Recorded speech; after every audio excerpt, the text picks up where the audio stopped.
अस्सलाम वालेकुम नाज़रीन, मैं हूं सवेरा मुख्तियार। मजलूम की आवाज़ रहीम यार खान से। आइए चलते हैं कुछ न्यूज़ अपडेट्स के बाद। अस्सलाम वालेकुम दोस्तों, मैं आपका तारिक महमूद मजलूम की आवाज़ से। दोस्तों, मैं इस वक्त डीपीओ ऑफिस के बाहर हूँ।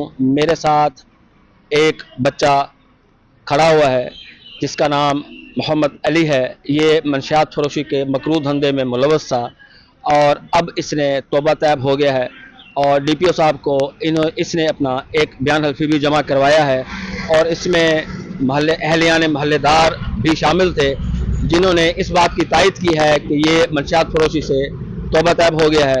आए अब इस बच्चे से पूछते हैं कि इनका क्या कहना है। जी, समो साहब ने हमें माफ़ी दी है, ठीक है, मंशा से तौबा हो गई है, ठीक है। मेरी गुजारिश है सबसे क्या हमें अपील की जाए, ठीक है, माफ़ी मिली जाए, ठीक है। बस। बच्चा नर्वस है। इसका कहने का मतलब ये है कि मेरे एफिडेविट को माना जाए और मुझे सभी इदारों से उम्मीद यही है कि मुझे माफ़ किया जाए और इसकी अपील है मंशियात फरोशों से कि वो भी तौबा तैब हो जाएं। डीपीओ इरफान अली समूह के दरवाजे सब के लिए खुले हुए हैं। जी।